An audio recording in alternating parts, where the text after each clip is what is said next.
வணக்கம். இந்த எங்களுடைய அழைப்பை ஏற்று இன்னைக்கு இந்த பிரஸ் நண்பர்கள் எல்லாரும் வந்து இந்த முக்கியமான ஒரு ஈவெண்ட்டை கவர் பண்றதுக்கு ரொம்ப நன்றி. இந்த ஈவெண்ட் ஏன் ரொம்ப முக்கியம்னா, கோயம்புத்தூர்ல வந்து ஃபுட்பால் வந்து பல காலமா இங்க ரொம்ப அருமையா நடந்துட்டு இருந்த சிட்டி தான். இங்க வந்து ஃபுட்பாலுக்கு ஒரு பெரிய ஆப்பர்ச்சுனிட்டி இருக்கு, பெரிய ஆடியன்ஸும் இருக்கு. அதனால ஃபுட்பால் மட்டும் இல்லாம ஸ்போர்ட்ஸுக்கே வந்து ரொம்ப முக்கியமான இடம் தான். அதுக்கு ரத்தினம் வந்து நம்ம பல விஷயங்கள்ல அகாடமிக்ஸ்லயும் பிளேஸ்மெண்ட்லயும் ஆண்டர்பிரினர்ஷிப் அதெல்லாம் வந்து ஏற்கனவே பல சாதனைகளை பண்ணிட்டு வந்துருக்கோம். ஸோ ஸ்போர்ட்ஸ்லயும் நீ அடுத்த லெவல்ல போய் நம்ம நேஷனல் லெவல் இன்டர்நேஷனல் லெவல்ல ஸ்போர்ட்டிங் டீம்ஸ் உருவாக்கணும் அப்படிங்கிற ஒரு நோக்கத்துல இந்த கோல்டன் பாய் ஆஃப் இந்தியன் ஃபுட்பால்னு mister Raman Vijayan, who was a football டீமோட இந்தியாவோட கேப்டனா இருந்தவர், ரொம்ப சக்சஸ்ஃபுல்லா இந்தியாவுக்கு ஸ்கோர் பண்ணவர்.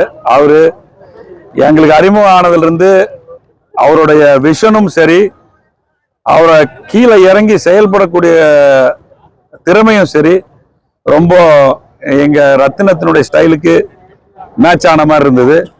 அவரும் அதை அக்செப்ட் பண்ணி அவரும் இப்போ சென்னை எஃப்சியில இருந்து இப்பதான் அவரோட இது பீரியட் முடிஞ்சுது.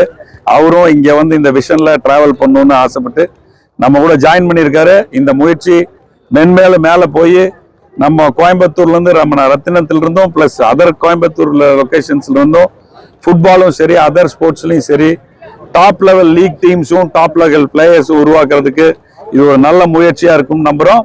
அதனால இங்க வந்து ரத்னம் கேம்பஸ்ல ஃபர்ஸ்ட் ஸ்டார்டிங்கா ஒரு 2 கோடி ரூபாய் இன்வெஸ்ட் பண்ணி ஒரு 11 கிராஸ் கோர்ட், அது வந்து பல இடங்கள்ல கிடையாது, ரொம்ப கம்மியானதா இருக்கு. அதுக்கு ஒன்று இன்வெஸ்ட் பண்ணி ரெடி பண்ணோம்.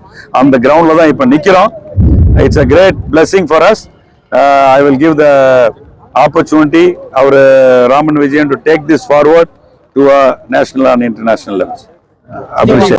ஃபர்ஸ்ட் ஆஃப் ஆல் என்னோட மிகப்பெரிய நன்றியை வந்து ரத்னம் குரூப் ஆஃப் இன்ஸ்டிடியூஷனுக்கும் சேர்மனுக்கும் தெரிஞ்சுக்கிறேன். இந்த மாதிரி ஒரு அருமையான ஒரு வாய்ப்பை எனக்கு அளிச்சதுக்கு. ஏன்னா ஸ்போர்ட் வந்து ரொம்ப இம்பார்ட்டண்டான ஒரு விஷயம் எல்லாருக்குமே தெரியும். அதுவும் இந்த கொங்கு பெல்ட்டில் நிறைய பிளேயர்ஸ் உருவான இடம். நிறைய பிளேயர்ஸ் இதுக்கு முன்னாடி எல்லா ஸ்போர்ட்லையும் இருந்தும் இந்த கொங்கு பெல்ட்லேருந்து நிறைய பிளேயர்ஸ் என்னோட டைம்லையும் அதுக்கப்புறமும் நிறைய பேர் வந்திருக்காங்க. ஸோ அதுக்கு பெரிய ஒரு வாய்ப்பாக இந்த இடம், அது அருமையான ஒரு இன்ஃப்ராஸ்ட்ரக்சரோட இந்த பேஷனோட ரொம்ப முக்கியமாக அதுக்கு நிறைய முன்னுரிமை கொடுத்து இந்த மாதிரி ஒரு கிராஸ் பிச்சை ஏற்படுத்தி கொடுத்து, இது மட்டும் கிடையாது, ஃபுட்பால் கிரவுண்ட் மட்டும் கிடையாது, நீங்கள் என்ன நேம் இந்த ஸ்போர்ட் ஒரு பேர் சொல்லுங்கள், அதுக்கான இன்ஃப்ராஸ்ட்ரக்சர் இதுக்குள்ள இருக்குது. ஸோ இதெல்லாம் ஒருங்கிணைக்கிற ஒரு விஷயமா ஒரு வாய்ப்பாக எனக்கு அமைஞ்சிருக்கு.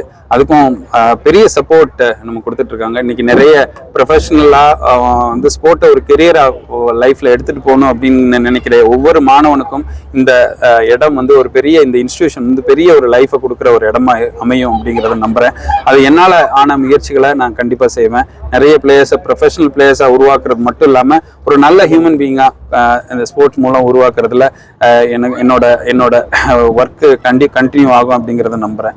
அண்ட் அதை தாண்டி இந்த ஏரியாவில் உள்ள பிளேயர்ஸ், அதாவது இதுக்கு முன்னாடி இதுக்கு என்ன கெரியர் லைஃப்பில் என்ன இருக்குது அப்படின்னு ஒரு கேள்விக்குறியாக இருந்துக்கிட்டு இருக்க சமயத்தில் அவங்களுக்கு இது ஒரு நல்ல ஒரு வாய்ப்பாக, ஒரு பாதையாக, ஒரு தளமாக இது அமையும் அப்படிங்கிறத நம்புகிறேன். Thank you so much sir. ரொம்ப வருஷத்துக்கு அப்புறம் மறுபடியும் இந்த ஃபுட்பால் மேலே இருக்கிற மோகம் வந்து அதிகமாக.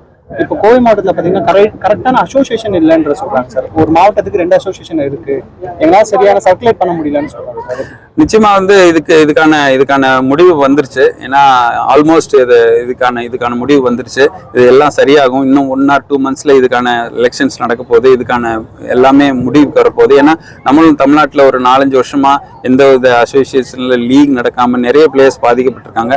அதுக்கு ஒரு முடிவுக்கு வர்ற ஒரு தருணம் இது அப்படின்னு நான் நம்புறேன். அதை முன்னிறுத்தி தான் இந்த மாதிரி வேலைகள்லாம் நாங்கள் செஞ்சுட்டு இருக்கோம். நிச்சயமா அதுக்கு வந்து இன்னும் 1 மாசத்துல அது ஒரு சரியான முடிவு வரும். சமீப காலமா இந்த 5 பிளேயர்ஸ் டர்ஃபோட இது அதிகமாகிடுச்சு. பிசினஸ் மாதிரி ஆயிடுச்சு சார். அந்த 5 பிளேயர் ஒன்று ஃபுட்பால் அந்த இதுக்குள்ளேயே முடிச்சிருது. பெரிய கிரவுண்டுக்குள்ள யாரும் பெருசா வருது. நிச்சயமா அதைத்தான் நான் திருப்பி கொண்டுட்டு வர்றதுக்கு தான் இந்த மாதிரி ஒரு ஒரு 11 சைட் கிராஸ் பிச் பண்ணியிருக்கோம். ஏன்னா இந்த 5 சைடில் வந்து ஃபுட்பாலர்ஸ் நிறைய பேர் வந்து அதுக்குள்ளேயே முடங்கி போயிடுறாங்க. அதுதான் என்டர்டைன்மெண்ட்னு இருக்காங்க. ஒரு ப்ரொஃபஷனல் லெவலில் அவனை கொண்டுட்டு போகிறதுக்கு இந்த மாதிரி ஒரு கிரவுண்ட் வந்து ரொம்ப முக்கியம். அதனால் 11 சைடை திரும்ப கொண்டுட்டு வரணும், ஒரு லைஃப் கொடுக்கணுங்கிறது தான் எங்களோட முக்கியமான நோக்கமாக இருக்குது. சார், பெண்கள் அதிகமாக விளையாட வந்திருக்காங்க, ஃபுட்பாலுக்கு அதிகமாக கான்சென்ட்ரேட் பண்ணணும், அவங்க மேலே கவனம் செலுத்தணும். நிச்சயமா கிடையாது. ஏன்னா உமன்ஸ் ஃபுட்பால் வந்து இன்னைக்கு இந்தியாவில் வந்து ஒரு பெரிய லெவலில் இருக்கு. ஏன்னா மென்னை விட உமன்ஸ் ஃபுட்பால் வந்து நிறைய அளவு பாப்புலராக இருக்கு. இந்தியாவில இருந்து தமிழ்நாட்டில இருந்து 5 பேர் கரண்ட் இந்தியன் டீம்ல விளையாண்டுட்டு இருக்காங்க. அதனால நிறைய உமன்ஸ் லீக்குமே இங்கே ப்ரொஃபஷனல் லீக்ஸ் வந்துருச்சு. அதனால ஈக்குவலி அவங்களுக்கும் இதுக்கான வாய்ப்புகள் நமக்கு தரப்படும்.